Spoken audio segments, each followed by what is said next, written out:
ada contoh puisi dari Sakadi Djoko Damono, Aku Ingin. Mungkin Silvi bisa untuk membacakannya.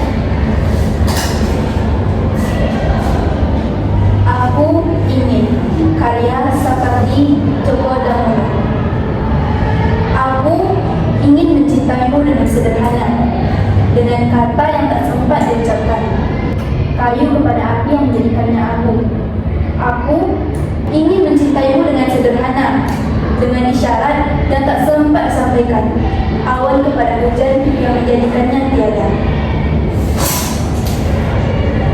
Beri tepuk tangan untuk Silvi. Ya, seperti itulah contoh puisi. Mungkin dalam puisi kita bisa membacakan dengan ekspresif supaya pesan-pesan yang tersirat pada puisi tersebut dapat sampai. Pada kegiatan kita hari ini, saya ingin membagikan gambar. Di mana gambar ini bakal Anda analisis untuk menjadi tema dalam puisi tersebut.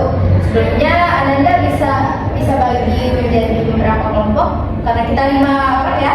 Mungkin ada 3 orang satu kelompok, mungkin ada 2 orang satu kelompok. Bisa duduk per kelompoknya masing-masing.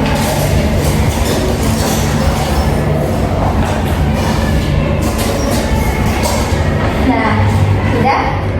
Tujuan kita hari ini, setelah gambar saya berikan, Anda diminta untuk menganalisis gambar tersebut dan buatlah puisi dari gambar yang telah Anda amati ini. Ya, ini mungkin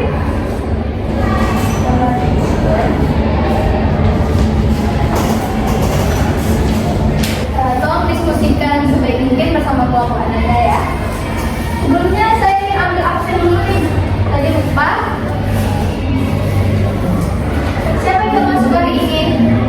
Ananda? Ada semua, Bu. Ada semua ya? Ya. Oh ya, Ananda, saat 15 menit terakhir nanti Ananda akan presentasi hasil dari puisinya ya. Ya, lanjutkan kerjanya. Ananda bakal udah selesai. Perhatikan lagi gambarnya. Gunakan majas-majas diksi-diksi yang indah pada puisinya ya.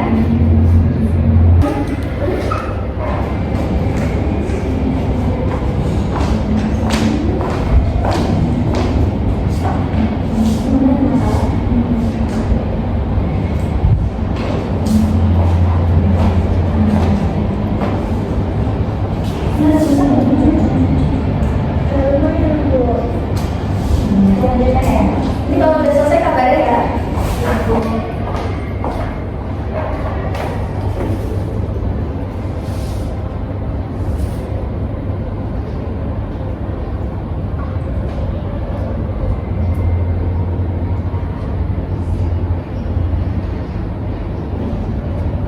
Baik Ananda, ini waktu kita udah tinggal 15 menit lagi. Mungkin sudah diselesaikan ya Ananda.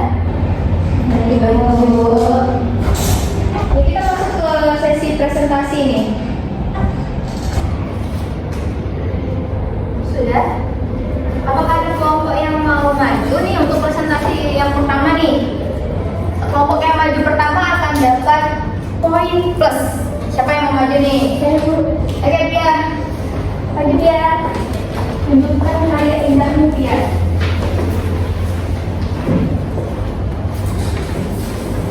Baiklah teman-teman semuanya, saya akan mewakili dari kelompok 1 ingin mempresentasikan hasil diskusi yang kami buat, yaitu tentang puisi yang bertema sesuai gambar ini, yaitu lingkungan. Coba.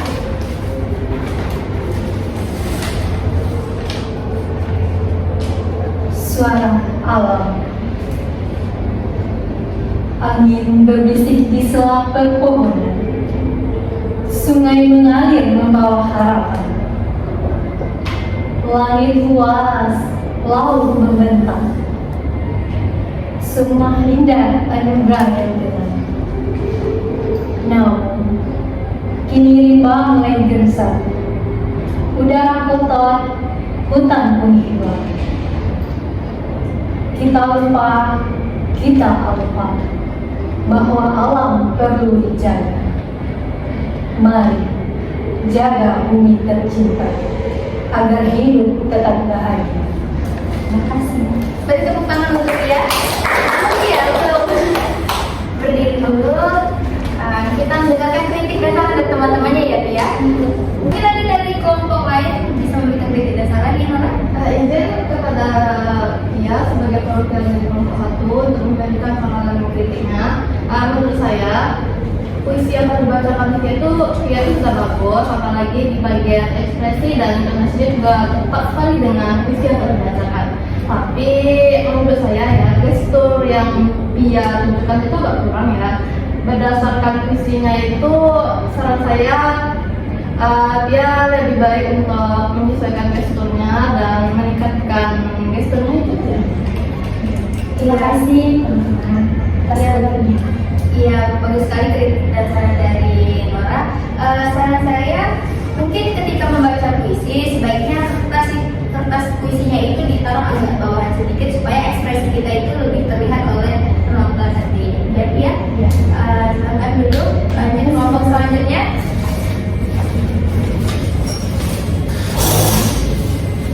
Baik, di sini saya dari perwakilan kelompok 2 akan membacakan puisi yang telah kami buat berdasarkan diskusi tadi. Di sini kami dapat tema mengenai langit malam. Judul puisi yang kami buat yaitu mengenai rahasia langit malam. Di sana, langit membentang, diam, luas, tanpa suara yang berbunyi. Bintang-bintang berkedip dalam kesedihan, menjaga rahasia yang tak terjamah di sana. Mereka bicara dalam cahaya sini, menunjukkan kisah yang tak bisa pulang. Tentang rindu yang mengembang di angkasa, tentang doa yang melayang bersamaan. Langit malam adalah halaman sunyi, tempat harap dituliskan para pasti, dan bintang adalah titik-titik kecil keberlanjutannya yang tetap bersinar meski dalam kegelapan. Aku menatap, terpaku dalam diam, merasa kecil di dalam hadapan alam. Namun entah mengapa dalam gelap itu aku justru menentukan terang yang paling sulit.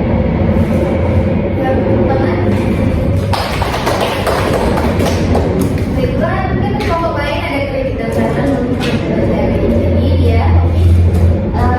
Dan saran dari saya untuk ini yaitu vokal jadi dalam berpuisi mungkin agak kurang ya. Terus gestur juga tidak terlihat tadi.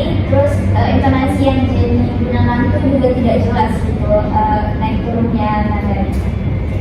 Ya mungkin jadi kurang ekspresif ya dalam membaca puisinya. Namun isi puisinya cukup sesuai dengan tema yang sudah diberikan, begitu juga dari dia. Oke, jadi sebelumnya bisa cek dulu.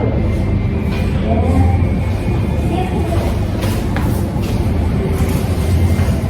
Baiklah, bagus sekali ya puisi-puisi yang sudah Ananda bikin sesuai dengan tema yang sudah saya berikan.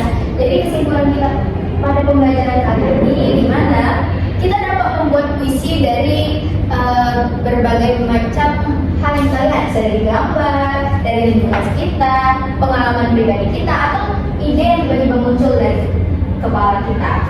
Puisi yang bagus itu, yang indah itu berasal dari ide-ide yang cemerlang Anda semuanya. Mungkin karena waktu kita udah habis ya, kita cukupkan sampai di sini Anda semuanya. Semoga pembelajaran kita berikutnya dapat terlaksanakan dengan semangat seperti ini juga, dengan keproduktifan yang semakin meningkat tiap harinya, tiap minggunya.